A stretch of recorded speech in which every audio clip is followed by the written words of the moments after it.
आज हम बात करने वाले हैं थायराइड फंक्शन टेस्ट के बारे में, यानी TFT के बारे में। इसका काम क्या होता है, कहाँ पे ये बनता है और थायराइड कितने टाइप्स के होते हैं, उसका मतलब क्या होता है, अगर वह बढ़ता है हमारे शरीर के अंदर तो क्या क्या दिक्कतों का सामना करना पड़ सकता है। तो उसके पहले चैनल पे जो लोग पहली बार आए चैनल को फ्री में सब्सक्राइब करके हमारे साथ जुड़ जाइएगा। ऐसी ही वीडियो आपको इस चैनल के माध्यम से मिलता रहेगा। तो चलिए हम बात कर लेते हैं कि थायराइड क्या होता है। TFT यानी कि थायराइड फंक्शन टेस्ट। दोस्तों इस टेस्ट के माध्यम से हम T3, T4 और TSH यह हमारे ब्लड के अंदर कितनी मात्राएं मौजूद है इसका पता लगाया जाता है।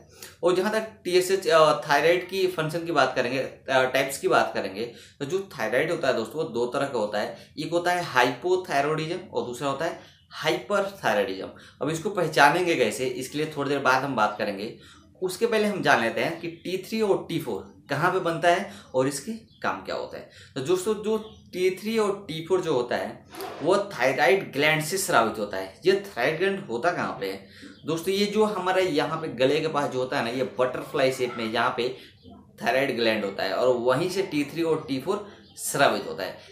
जो T3 T4 है इसका काम होता है दोस्तों हमारे मेटाबॉलिज्म को कंट्रोल करना, हमारे वजन को कंट्रोल करने का काम करता है, बॉडी टेम्परेचर को मेंटेन करने का काम करता है, ब्रेन फंक्शन को सुचारू रूप से चलाने का काम करता है और जो हमारा हार्ट फंक्शन है उसको भी ठीक तरीके से कार्य करे, ठीक तरीके से चले हो, यह T3 T4 उस पर डिपेंड करता है। क्या लेते हैं TSH के बारे में। दोस्तों जो TSH होता है हमारे ब्रेन के अंदर मौजूद पिट्यूटरी ग्लैंड से स्रावित होता है। जो पिट्यूटरी ग्लैंड होता है दोस्तों उसको हम मास्टर ग्लैंड के भी नाम से जानते हैं।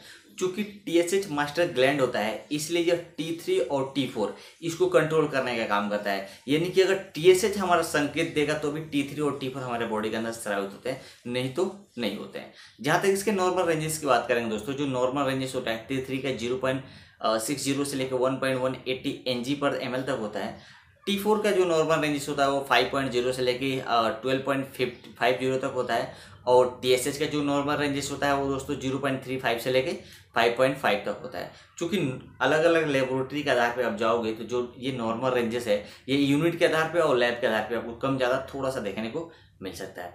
अब चलिए इस नॉर्मल रेंज के आधार पे हम ये समझने की कोशिश करते हैं कि हाइपोथायरॉयडिज्म क्या कैसे पहचानेंगे और हाइपरथायरॉयडिज्म हम कैसे पहचानेंगे। तो दोस्तों आप लोग हमेशा याद रखना, अगर किसी व्यक्ति का T3 और T4 नॉर्मल है और TSH हाई है तो उस कंडीशन को हम बोलते हैं प्राइमरी हाइपोथायरॉयडिज्म। यानी T3 T4 नॉर्मल और TSH हाई है तो प्राइमरी हाइपोथायरॉयडिज्म। और वहीं पे अगर T3 और T4 अगर लो है, नॉर्मल रेंजेस से कम है और TSH हाई है तो उसको हम बोलते हैं हाइपोथायरॉयडिज्म। ये हमेशा याद रखना, ठीक। उसी तरह से दोस्तों हम क्या करते हैं कि T3 और T4 अगर नॉर्मल है लेकिन TSH अगर नॉर्मल रेंज से कम है यानी कि लो है तो उसको हम बोलते हैं प्राइमरी हाइपरथायरॉयडिज्म। और वहीं पे अगर T3 T4 अगर हाई है और TSH लो है तो उसको बोलते हैं हाइपरथायरॉयडिज्म। तो इस तरह से इसकी पहचान किया जाता है। आप लोग ध्यान से सुन लें इस बात को। लेकिन अगर किसी व्यक्ति को अगर हाइपोथायरॉयडिज्म हुआ है यानी कि उस व्यक्ति का T3 T4 लो है और TSH हाई है तो हाइपोथायरॉयडिज्म हुआ है तो उसे क्या क्या बीमारी हो सकता है या क्या क्या दिक्कत हो सकता है। तो सबसे पहले दोस्तों उसका जो BP होगा वो लो हो सकता है। यानी कि हाइपोथायरॉयडिज्म में BP लो हो जाता है, वजन बढ़ने लगता है, बॉडी का जो वजन होता है बढ़ने लगता है, व्यक्ति डिप्रेशन का शिकार होने लगता है। उसको अगर कोई महिला है तो इरेगुलर पीरियड आने चालू हो जाते हैं, यानी नियमित नहीं रहते और उसको ऐसे फैटिग का सामना करना पड़ सकता है। लेकिन जो हाइपरथायरॉयडिज्म है उसमें क्या दिक्कत होता है, तो उसमें ये होता है दोस्तों कि जो हमारा बॉडी हीट होता है वो रैपिडली हीट होने लगता है, वजन कम होने लगता है। जब हाइपरथायरॉयडिज्म होता है नींद नहीं आती है व्यक्तियों को, इरेगुलर पीरियड चालू हो जाते हैं, डिहाइड्रेशन का डायरिया का पेशेंट हो जाते हैं अगर हमारा हाइपरथायरॉयडिज्म होता है तो, और इनफर्टिलिटी का भी प्रॉब्लम चालू हो जाता है व्यक्तियों को। तो उम्मीद करता हूँ ये वीडियो आपको समझ में आया हो और कुछ डाउट है तो नीचे कमेंट करना, मैं बताऊंगा जरूर। मिलते हैं नई वीडियो में नए टॉपिक के साथ।